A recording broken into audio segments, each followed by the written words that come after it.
看它这个地方，这个看出来是什么了没有？对，这个就太亮了。太亮了以后，我们就把这个8段 TGC， 首先把8段 TGC 这个图像它会分近场、中场和远场，因为这个探头是3.5兆的，3.5兆的探头的话，它能打到这个是170的深度嘛，然后深度我们可以调，可以看一下，它可以打到深度是多少？可以最大是打到280的一个深度，就是它穿透力越强。就是我们这个脂肪嘛是有这么厚的，如果你是用线正探头，你可能只能打到40厘米的样子，如果是凸正的话，它可能打到很就是探测的更深一些，频率越低，探测的深度就会越深，但效果的话会越粗糙一点。我们一般的话，一般都是不调到280的，根据个人的身体，看我180就可以了。调这个总增益，把一般降到60左右，降到60。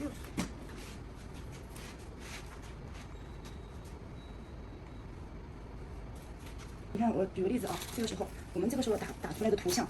调完以后的话，它这个颜色的话就比较均匀一点了，就是看起来这个图像不像刚刚很亮的嘛，很亮了以后的话，图像看起来是很高清的，但是你就看不到一些具体的一个细节了。对，然后这个的话，2条高亮线就是夹着的一个区域，这个纯黑色的就是我们的一个血管，叫我们3支静脉血管，这个就是一个完整的一个肝脏图像，这个下面这一层的话就是我们的肝包膜，肝包膜的话它也需要把这个分层打出来，一层、中间一层、2层是3层，这里面看一条线嘛，外面有一条线，中间有一个，就3层肝包膜。一般刚开始打图的话，我们先把这个形状先找出来，如果你打这个的话，血管可能是一个圆点，要把它拉出来，是这个样子。拉出来就是移动什么方向的话，对，移动方向这个就比较简单。然后像这些就是一个调节嘛，就是一个频率的调节，这个地方是不是？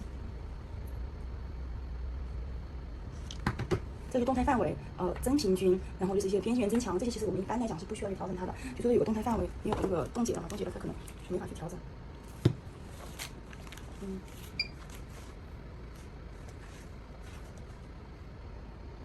下面这个地方看没，就是我们的功能，我们的焦点，焦点的话，就焦点聚集的地方，就是它对准的一个地方，它的信号源是最强的，就看得更清晰一些细节。然后这个就是频率，我们这一台的话应该是可以调到6的，最高是6兆，它是一个宽频的。我们这个探头是3.5兆，3.5兆的，它那是一个宽频探头，一般是中心频率是3.5。然后下面这个的话就是动态范围，80到280，280就太黑了，224。然后这边的话就是增平均。一般我们打图的话就是调这些地方，其他的就没有什么可以调的。然后就是有焦点，这有个目录，因为没有这个线正探头，我看一下这个目录里面，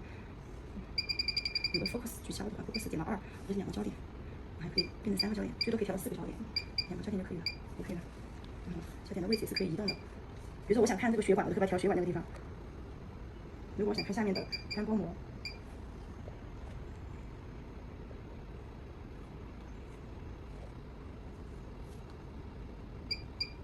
就可以了，这个图像大概就是这个样子的。